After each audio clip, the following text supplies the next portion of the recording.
ఇంకో లెటర్, చిన్న లెటర్ ఇది. చిరంజీవికు సకుటుంబంగా శుభాశీస్సులు. నీ లేఖ అందినది. మీ చిరంజీవికి నేను అన్నప్రాసన తప్పక చేసేదను. నవంబర్ 22వ తేదీ సప్తమి బుధవారం ఉదయం 9:30 గంటలకు విశాఖపట్నంలో మా ఇంట్లో అన్నప్రాసన చేయగలను. ఆనాటికి మీరు హాజరు కాగలరని ఆశించున్నాను. మీ సదుపాయమును జవాబు రాయవలను. మీరు నా ఆజ్ఞకి ఎప్పుడూ విధేయులని ఎరుగుదను. మీకు నా ఆశీస్సులు ఎప్పుడూ లభించుండును. చిన్న లేఖ అనమాట. అంటే వాళ్ళ పిల్లవాడికి అన్నప్రాసన చేయమని అడిగారు, దానికి రాశారన్నమాట. మా ఇంటికి రా, మా ఇంట్లో చేస్తాను. తర్వాత 49వ లేఖ. ఆశీస్సులు. నీ 2వ లేఖ కూడా అందినది. జీవితము రీఅరేంజ్ చేసుకున్నట్టు మంచిదే, కానీ దానిలో పరిష్కారం ఉండకపోవచ్చును. భాగవతము నీకు ఆనందము కలిగించినదంటివి కదా, దాని ప్రకారం అప్రయత్నముగా నీ జీవితం మలుచుకొనము. భాగవతం చదువుకునము. నీ కర్తవ్యము గృహస్థాశ్రమ నిర్వహణము కూర్చుని ఆ సలహా పొందుచుండము. అంతకన్నా తొందరపడి చేయవలసింది లేదు. నీ రుణముల వివరములను తెలియవలసిన వెంటనే సలహా వ్రాసేదను. మీ గృహిణి చిరంజీవుల సుఖమయ ప్రశాంత జీవనమును గూర్చి నేను బాధ్యత వహించి వ్రాసేదను. తర్వాత 50వ లేఖ. చిరంజీవికు ఆశీస్సులు. నీ ఉత్తరం అందినది. దూరదేశమున మహారాష్ట్రలో క్యాంపు ఉండటం వలన కొంచెం ఆలస్యమైనది. ఇది ఏ సంవత్సరం అండి? ఇది పెద్ద లెటర్. ఇది సంవత్సరం 78, డిసెంబర్ 78. మహారాష్ట్ర ప్రాంతానికి వెళ్ళారన్నమాట. 78 బహుశా ఇదే ఉంటుంది. ఎందుకంటే మహారాష్ట్రలో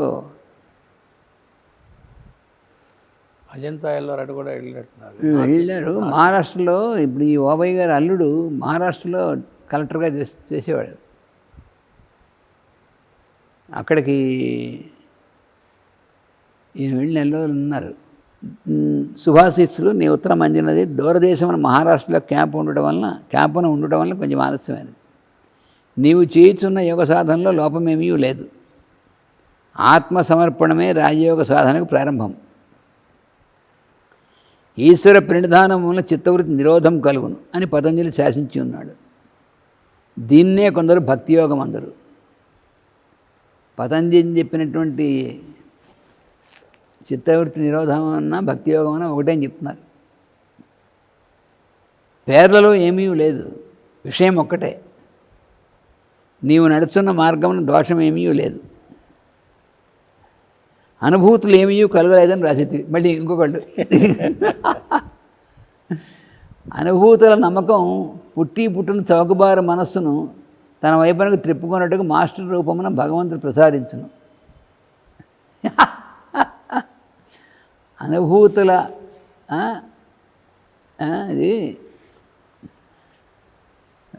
అనుభూతుల నమ్మకం పుట్టని చౌకబారు మనస్సును తన వైపునకు త్రిప్పుకున్నట్టుకై మాస్టర్ రూపమున భగవంతుడు ప్రసాదించును. ఎక్కువ కాలం అట్టి కుర్ర మనస్సు ఉన్నవానికి ఈటి అనుభూతులు కలుగుతుండను. ఆవశ్యకత తీరిపోయినట్టనే తొలగిపోవను. ఇంక అనుభూతులు ఏమి ఉండవు, స్టెబిలిటీ వస్తుంది. అట్టి అనుభూతులు అసంపూర్ణతను తెలియజేయను. అవి ఏదో పరిపూర్ణతకి సంబంధించిన అనుకుంటుంటారు కాబట్టి పొరపాటు పడతారు. అసంపూర్ణత అది పూర్ణత కాదు. అనుభూతులు నేను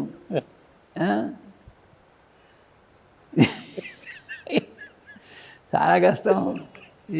చాలామందికి ఇబ్బంది డైజెస్ట్ చేసుకోవడానికి వాటిల్లో ఉండేవాళ్ళకి అసలు వాళ్ళు నిరంతరం అనుభూతులు ముందుకెళ్తూ ఉన్నాం అనుకుంటున్నాం. చాలా ముందుకు వెళ్ళిపోయాం అనుకున్నాం. అసలు ఈ ఒక్క పుస్తకం దగ్గర పెట్టుకుంటే చాలు రోజు అన్ని డైమెన్షన్స్ మల్టీ డైమెన్షనల్ ఇది. దిగులు, భయము, సందేహము తీరుటకు దైవము విశ్వరూపమును చూపించను. అటుపైన భగవద్గీతలో విశ్వరూపమును కానీ మరి ఏ వింత కానీ చూపించలేదు. భగవంతుడు కూడా ఆ ఒక్కసారే అర్జునుడికి వాడి దిగులు, భయం ఇవన్నీ ఒక్కసారి వాడి మనసులో ఉన్నాయి కాబట్టి వాడికి చూపించారు. విశ్వము యొక్క రూపమే తన రూపముగా తెలిసిన వెనుక ప్రదర్శనములు, నిదర్శనములు ఉండవు. దాని మించింది ఏముంటుంది? ఇంకా విశ్వమంతా భగవంతుడి రూపం అని చెప్పి మనకి బాగా నిజంగా తెలిసిన తర్వాత ఇంకా దాని నిదర్శనం వేరే, నిదర్శనం ఏముందిగా, దర్శనమే తప్ప నిదర్శనం ఒక్కటే మిగులును. అవి విశ్వజీవుల రూపమున అనగా అజ్ఞానుల రూపమున భగవంతుడు నేను నిశ్చలత్వం పరిశీలించుడను. ఇది మరీను వాటికి చెదురుతావా లేదా? అవి విశ్వజీవుల రూపమున అనగా అజ్ఞానుల రూపమున భగవంతుడు నీ నిశ్చలత్వం పరిశీలించుడును. అది కూడా నీలోని సందేహములే నిన్ను పరీక్షించును కానీ దేవునికి పరీక్షించి దుర్బుద్ధి లేదు. నువ్వు అజ్ఞానం అనుకుంటున్న వాళ్ళలో కూడా ఉంది ఆయనే. అక్కడ కూడా పరీక్షిస్తోంది ఆయన కాదు, నీలో ఉన్న దుర్బుద్ధి. ఆయనకి దుర్బుద్ధి లేదు, నీలో ఉన్నటువంటి అది కూడా నీలోని సందేహములే నిన్ను పరీక్షించును కానీ దేవునికి పరీక్షించి దుర్బుద్ధి లేదు. వాడికేం పని నిన్ను పరీక్షించడానికి? దేవుడి పని పడలేదండి. నేను భగవంతుడు నన్ను పరీక్షిస్తున్నాడు. ఆయన మొత్తం సృష్టికర్త అయినటువంటి వాడు సృష్టి పని అంతా చూసేవాడు ఈ బడుద్దాయని పరీక్షించాల్సిన అవసరం కావాలి. నీవు నిశ్చల మార్గమును నిలుసు వరకు నిరీక్షించుచు దేవుడు నీలో ఉండును. నీలో ఉన్నాడు దేవుడు అని వెయిట్ చేస్తున్నాడు. నీకు నిశ్చలత్వం వచ్చేదాకా వెయిట్ చేస్తాడు. ఏం చేస్తాడు? అతను నిరీక్షించుడే కానీ పరీక్షించుడే ఎరగడు. ఈ సెంటెన్స్ నీలో స్టెబిలిటీ వచ్చేంత వరకు వెయిట్ చేయడం తప్ప నిన్ను పరీక్షించడం అనేది ఆయనకేం పని లేదు భగవంతుడికి. నీలో ఉన్నాడు, అంతేగా నిన్ను పరీక్షించడం అనేటువంటిది ఆయన ఏం చేయడం. పరీక్షలు మునగనవి మానవ లక్షణములు, భగవంతుడి లక్షణాలు. పరీక్షలు గిరీక్షలు అన్నీ మానవుడు పెట్టుకున్నవి కానీ భగవంతుడి లక్షణాలు కావు. భగవంతుడు పరీక్షలు పెట్టడం, మార్కులు వేయడం చేస్తాడా? అంటే మనలాగే భగవంతుని కూడా ఊహించుకుని చేస్తుంటాడు.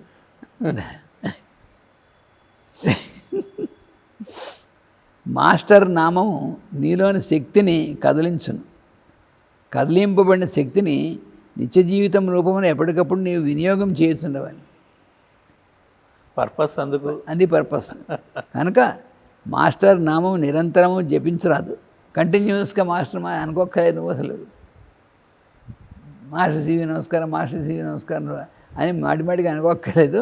కర్తవ్యంలోకి వెళ్ళాలి కానీ అప్లై చేయాలి కానీ దాన్ని 24 గంటలు కూర్చొని ఉదయం 6 గంటలకు సాయంత్రం 6 గంటలకు ముమ్మారు నమస్కారం మాస్టర్ సివి అని ఉచ్చరించి నమస్కరించి ఆత్మార్పణం చేయవలను. మిగిలిన సమయంలో శివపంచాక్షరి కానీ మరి ఏదో మంత్రం కానీ జపించుండవచ్చు. నీకు ఏదో ఒకటి ఉండాలి కాబట్టి జపిస్తూ ఉండవు, దానికని తప్పులేదు. ఒకే మంత్రం జపించుకుంట అవసరము. మిగిలిన స్తోత్రములను చదువుకునవచ్చును లేదా అంతర్యామి పరబ్రహ్మను ఉపాసించవచ్చును. అది ఎట్లనగా నీతో సంభాషించు ఇతరుల మాటల్లో నిరంతరము దేవుని మాటలు వినుచు. వాడి ద్వారా పలుకుతున్న దేవుడు అని భగవంతుడు అనేటువంటి కొన్ని మాటలు వింటే అర్థం. దేవుని అంతర్యామిత్వం ఇతరుల ఎందుకు గుర్తుంచుకొనవచ్చును. అనగా వారు చెప్పినట్టు చేయుట కాదు. మళ్ళా చాలా సటిల్. ఇప్పుడు ఎదుటివాడి నుంచి మాట్లాడుతాను భగవంతుడే అంటే వాడొచ్చి నీకు అలవాటు లేని పని నువ్వు నాతో పాటు కూర్చొని మందు కొట్టాయని అంటే భగవంతుడు చెప్పిందా? 6 పనులు ఆయనే, 6 పనులు భగవంతుడు మందు కొట్టేస్తే అయిపోయాడు అంటే అది మెట్టవేదాంతం అవుతుంది. అనగా వారు చెప్పినట్టు చేయుట కాదు. వారికి కావలసిన దాన్ని గమనించి చేయుచుండుట. దీన్ని మించిన సాధన లేదు. ఎదటివాడికి ఏదో అవసరము అనేటువంటిది గమనించి వాడికి నువ్వు దాన్ని చేయడం, కానీ వాడు చెప్పినవన్నీ నువ్వు చేయాల్సింది అధిగత సాధన. వాడేవో చెప్పాడుకో అవన్నీ మనం చేస్తే చేయకూడదు. ఇటు నుంచి అటే కానీ అటు నుంచి ఇటు కాదు, కానే కాదు. నీ ఆరోగ్యమును గూర్చి నీ మనసు పనిచేయటమాని ఇతరుల ఆరోగ్యమును గురించి పనిచేస్తుంది కనుక నీ శరీరం నందుల ఆరోగ్యం ఎన్నడూ చెదరదు, ఎన్నడూ చెడదు. అది కీ అక్కడ ఉంది. నువ్వు 24 గంటలు నీ ఆరోగ్యం గురించి ఆలోచిస్తూ ఉంటే అది ఎక్కువ అవుతుంది. దాన్ని ధ్యానం చేస్తున్నావు కదా. అందుకని నీ ఆరోగ్యం గురించి నీ మనసు పనిచేయటం మాని ఇతరుల ఆరోగ్యమును గురించి పనిచేస్తుంది కనుక నీ శరీరం నందుల ఆరోగ్యం ఎన్నడూ చెడదు. ఆర్థిక చిక్కులు నీ ప్రవర్తనలోని మగమాట వలన కలుగును కానీ మాస్టర్ గారు పరీక్షించడం వలన కాదు. నీలో ఉన్న మొహమాటాలు, నువ్వు నీకున్నటువంటి మొహమాటాల వల్ల వాటి వల్ల నువ్వు తెచ్చిపెట్టుకుని చిక్కులు పెట్టుకుని ఇది గురువుగారు పరీక్షిస్తున్నారంటే అసలు బంధువులు మిత్రుల రూపమున నీ కల మొగమాటమును మెతకతనము పోగొట్టుటకు మాస్టర్ గారు అనేక జీవిత సన్నివేశమును కలిగించి నీళ్ళు చూపును. ఎంత త్వరగా నీ మనస్సుకు మొగమాటము తీరి మాస్టర్ ఉపదేశించి మార్గమును అవలంబింతువో అంత త్వరగా ఆర్థిక చిక్కులు తీరును. అన్నింటిలో ఉన్న మన మాస్టర్ భౌతిక సమస్యల్లో ఉండడా అని ఒక ప్రశ్న. సాహసించి ఒక్కమారు నా దగ్గరికి వచ్చినచో అప్పటి నుంచి ఆర్థిక పరిస్థితులు చక్కబడను. మీ మిత్రుల్ని కూడా తీసుకొని రావాల్సినది. నేను జనవరి 1వ తేదీ నుండి 15వ తేదీ వరకు విశాఖపట్నంలోనే ఉందను. ఆ తేదీలలో నీవు రావచ్చును. జనవరి 11, 12, 13 తేదీలు గురు పూజ మహోత్సవాలు. ఆ తేదీలు రాగలిగినంతో సంతోషం. గురు పూజల వివరములను తెలుపు ఆహ్వానం దీంతో జతపరుచున్నాను. నీ యావత్ కుటుంబమునకు ఆశీస్సులు. మీ అన్నగారికి కుటుంబమునకు కూడా వీరేంతో నా ఆశీస్సులు అందజేయవని. మళ్ళా దంపతులకు నా ఆశీస్సులు. గురుచరణములు తన స్వస్థలముగా చేసుకుని నాగేశ్వరరావు చైతన్య వీచికలను గ్రంథము నాకు వారి ద్వారా చేరినది. నాగేశ్వరరావు సజీవ వాక్యములను చదువుకున్నాను.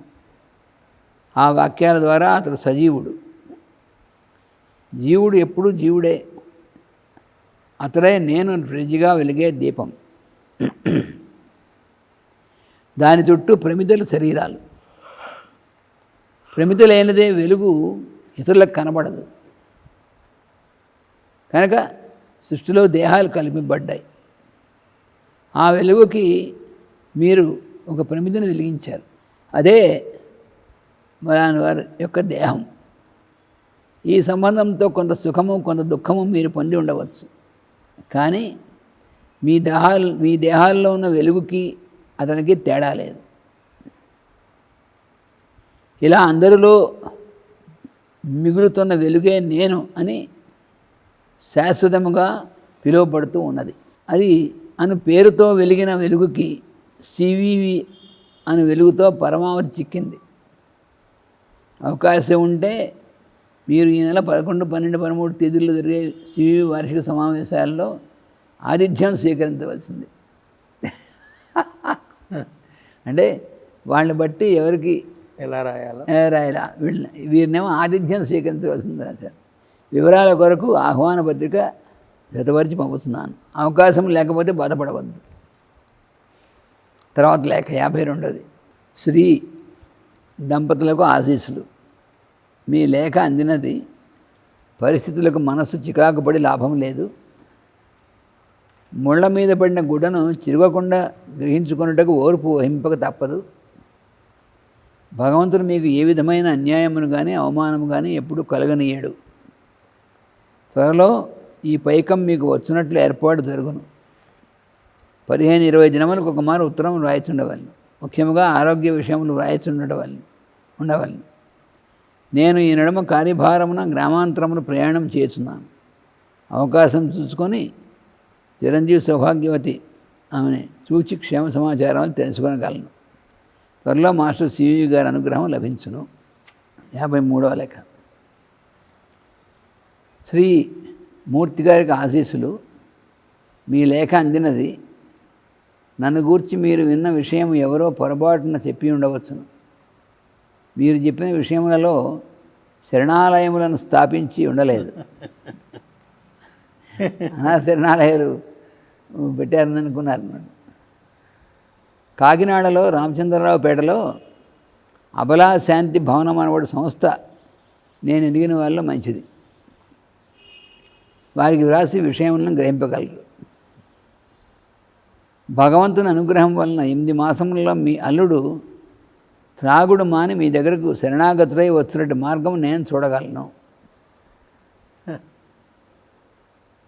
మీ అనుదిన దైవ ప్రార్థన మందు దీన్ని కోరి స్మరించుండవలను. మీకు ఆ నమ్మకం ఉన్నచో నేను ఈ పని మీకు సాధించి పెట్టగలను. నాకేమీ దక్షిణ కానీ వస్తువు కానీ పంపనక్కర్లేదు. మీ అమ్మాయిని కూడా నిత్యము దైవధ్యానం చేయుచుండమని శాసించవాలి.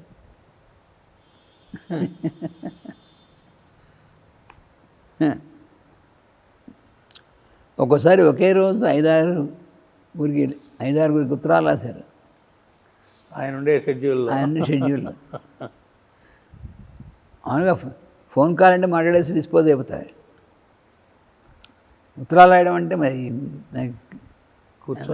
ఉండాలి, కూర్చోవాలి. వాళ్ళ లెటర్ని బట్టి రాయాలి. మాట్లాడుంటే అప్పటికప్పుడు మాట్లాడేయచ్చు. 54వ లేఖ. చిరంజీవికు కుటుంబమునకు ఆశీస్సులు. నీ లేఖ అందినది. పిల్ల వివాహం నిర్విఘ్నంగా జరిగినందుకు సంతోషం. ఇటుపైన అన్ని విషయంలో అప్రయత్నంగా ఇట్టే సానుకూలపడుచుండును. ప్రేయరు మానవ సేవ జరుగుతున్న చోట లీలలు ఎప్పుడూ వ్యక్తమవుతుండను. అంతే లేఖ. ప్రేయరు మానవ సేవ ఈ రెండు జరుగుతుంటే ఆటోమేటిక్గా లీలలు అలాంటివి జరుగుతుంటాయి ఇప్పుడు.